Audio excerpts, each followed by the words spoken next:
Hello, good day everyone. So today we will be learning how to add and subtract fractions.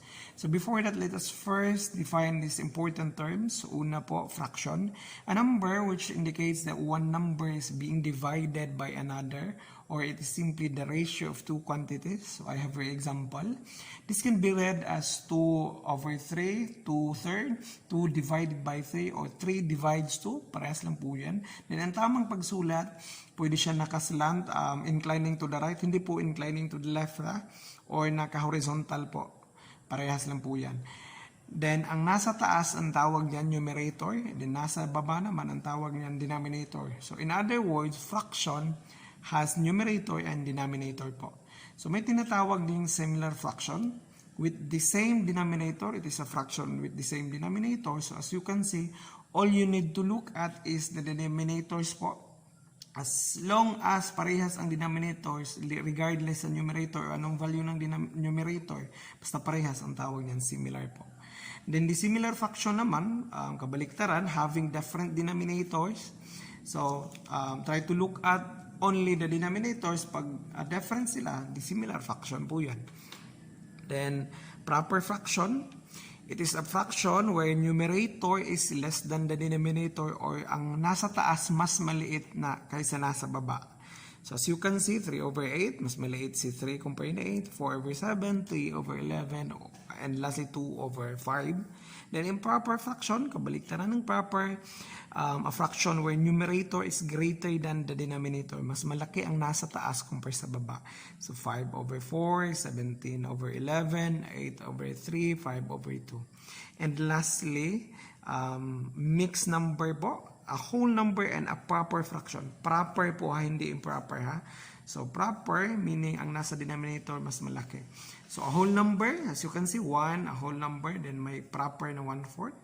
Then 5, ang whole number, may proper fraction na 2/3. Then 6, then 6 and 1/3. This can be read as 1 and 1/4. 5 and 2/3, 6 and 1/3, 2 and 1/2. So, tawag niyan mixed number. And now let us add these following fractions po para mas maintindihan pa. So, as you can see, number 1, similar fractions po siya kasi ang denominators nila are the same. So, pag similar fraction po, automatic copy the denominator, then add directly the numerators po. So, 3 plus 2, then your final answer will be 5 over 14. Yan, kadali lang po. So, in mathematics, I would like to emphasize this to you, that all the time, your answer must be simplified po. So, paano mo malalaman ang certain fraction na simplified na siya or wala pa? Basta ang numerator and denominator, ang common factor na lang nila is only 1. Wala na silang ibang common factor kundi 1. So, if you're going to analyze 5, ano bang mga factors ng 5? 1 and 5, diba? By the way, factors, ito po yung mga numbers na pwede ma-divide sa given number. So, 5, ang factors ng 5 are 1 and 5. Samantalang 14, ang factors ng 14, 1, 14, 2, 7. So, as you can see, common factor na lang nila is 1. So, simplified answer na po, si 5 over 14. So, number 2, still, common tawag nito, similar fraction pa rin. So, copy directly the denominator, then add 3 plus 2, your answer is 5 over 4. Then, as you can see, we have improper fraction. Sa math po, hindi pa po simplified answer ang improper fraction. Paano mo ito gawing simplified, sir? Gawin mong mixed number. Si mixed number po makukuha makukuha lang o ilalabas si mixed number pag improper fraction po galing po si mixed number sa improper fraction. Tandaan nyo yan. Or mas malaki yung numerator kaysa denominator. So paano pag simplify si 5 over 4? So get the quotient. Ano ba ang quotient? 5 divided by 4. So, 1 ang quotient, then 4, subtract mo, 1. So, this would be your remainder. Your remainder will be your new numerator po. So, 1, then ang quotient mo is 1, then just copy the denominator. So, this would be your answer. Again, your remainder will be your new numerator, then your quotient will be the whole number. Tandaan nyo yan ha. So number 3, same lang po, similar fraction. So copy 10, then 7 plus 8, 7 plus 1 is 8. So as you can see, may common factor sa 8 and 10, di ba? So 2. Itong common factor na to, or this is known as GCF po. Greatest common factor. In simplifying po, all the time, dapat alam mo si GCF or greatest common factor, ha? Or ito yung pinakamalaking number na pwede ma-divide or pwede maka-divide sa numerator and denominator. So, let us analyze. How about 4? Let's say 4. Ang 4 maka-divide sa 8 pero hindi maka-divide sa 10. So, si 4 hindi siya GCF. Samantalang 5, ang 5 maka-divide sa 10 pero hindi maka-divide sa 8. Hindi siya GCF. Pero 2, ang 2 maka-divide sa 8, maka-divide sa 10. So, that's what we call greatest common factor. So, divide mo sa 8 and sa 10. So, your answer will be 4 over 5. So, this would be your simplified answer. So, number 4, as you can see, this parehas ang denominators po. So, ang tawag nito, dissimilar fraction. Pag dissimilar fraction naman, dito lalabas si LCD. Pag dissimilar, ha, LCD will only be applicable pag ang given fractions are dissimilar. Tandaan nyo yan, ha. So, LCD is least common denominator.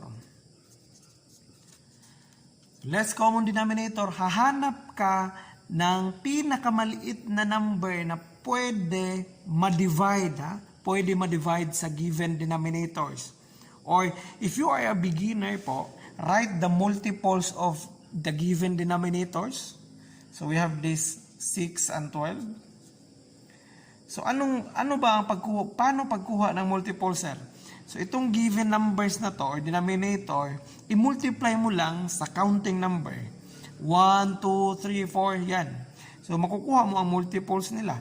So ano ang multiples ng 6? So 6 times 1, 6. 6 times 2, 12. 6 times 3, 18.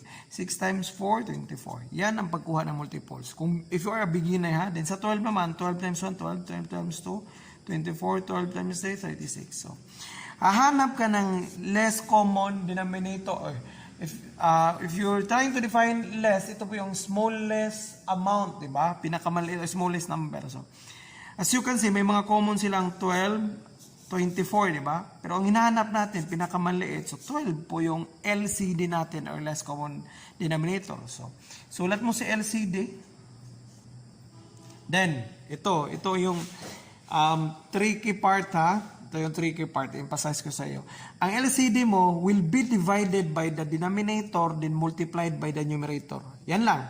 LCD divided by denominator then times by the numerator. So, 12 divided by 12, 1 times 2, so 2 yung answer mo. Again, LCD divided by the denominator, then multiplied by the numerator. Then plus siya, so plus, then 12 divided by 6, laro, times 4, so isulat ko na lang, ha, 12 divided by 6 is 2, times 4, kanina, 12 divided by 12 times is equals 1. Then times 2, kaya nagiging 1 times 2 or 2. By the way, pag parehas sa LCD sa given denominator, you may copy directly the numerator. Parehas lang po yan, ha? So, moving on, ano ba answer? 2 plus 2 times 4, 8 over 12. So, we have 10 over 12. So, 10 over 12 can be simplified pa, di ba? Ano bang common factor ng 10 over 12? So, 10 over 12, anong common factor? Di ba 2 rin? So, 10 divided by 2, so your answer is 5. Then, 12 divided by 2, so your answer is 6. So, this would be your answer, 5 over 6. How about number 5? We have number 5. 1/3 plus 1 over 5. So, as you can see, 3 and 5, di parehas. So, sulat mo ang mga multiples nila. Again, if you're a beginner, sulat mo mga multiples nila. So, 3, 6, 9, 12, 15, 18, 21. Sa 5 naman, 5, 10, 15. So, as you can see, may 15 na tayo. Pinakamaliit na common denominator. So, automatic, 15 yung LCD mo. 15 divided by 3 times the numerator. 15 divided by 3, 5 times 1. So, 5.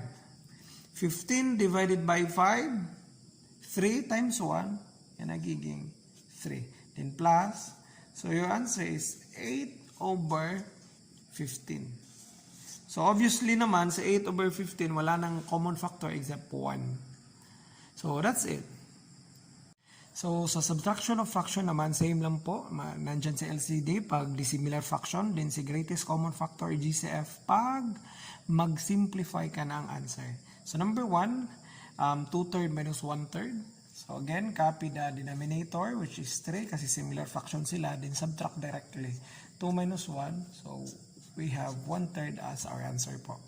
So, number 2, still similar fraction, copy 8. Then, 5 minus 1 is 4 over 8. But 4 over 8 can be simplified naman, obviously. Ano bang pinakamalaking number na pwede makadivide sa 4? Pwede makadivide sa 8. So, 4, di ba? So, divide sa numerator, divide sa denominator. So, 1/2 is your answer. Sa number 3 naman, dissimilar fraction. Again, hanapin mo sa LCD. So, if you are beginner, write the multiple. So, 10, 20, 20 naman, 20, 40. So, obvious naman, LCD natin or less common denominator is 20. Then, may personal technique lang po ha, emphasize ko sa inyo. Pag ang given denominators po, ang isa sa kanila, factor ng isa. Tandaan nyo yan ha, ang isa sa kanila, factor ng isa. Oh, let us analyze. 20. Ang factors ng 20 are 1, 24, and 5, then 10 and 2. Meaning, si 10 factor ng 20. Pag ang isa factor ng sa malaki, automatic, ang malaking number mo ay magiging LCD mo. So, let's say, another number, 1/4 plus or minus 1/8. Automatic, may idea ka na, ang LCD mo is 8. Bakit? Itong 8 na to, or mas malaking denominator na to, isa sa mga factors niya is 4. Again, automatic, ang LCD mo, ang mas malaking number, basta ang isa, factor niya. Tandaan nyo yan. So, again, ang process po, 20 divided by 10 times 4. 20 divided by 10 is 2 times 4. So, meron kang 8. 20 divided by 20, or in other words, again, basta pareha sa LCD sa given denominator, you may copy directly the numerator. Or kahit i-check mo, 20 divided by 20, is 1 times 7, so 7. So, your answer is 1 over 20. So, hindi na po yan masisimplify. So, number 4, again, dissimilar fraction po. Again, ang technique ko kanina ha, is 8 factor of 24. Factor, di ba? So, pag factor ang maliit sa malaki, automatic, yung malaking number mo, LCD. So, 24. So, 24 divided by 8, 3 times 3, so 9. So, pareha si 20 ang LCD. So, you may copy directly ang 2. So, your answer is 7 over 24. So, as you can see, 7 and 24, ang wala na pong common factor except 1. So, this would be your final answer. How about number 5? Hindi po ma-apply, sa number 5, hindi po ma-apply ang process sa 3 and 4 para makuha directly si LCD, di ba? Kasi si 7, hindi factor niya si 3. So, write the multiples sa 7 and 3 na lang.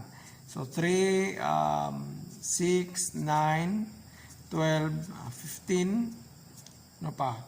18, 21. So, samantalang sa 7, wala pa.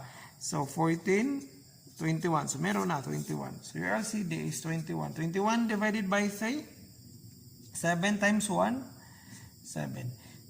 Minus 21 divided by 7, 3 times 1. So, 3. Again, 21 divided by 7 is 3 times 1 is 3.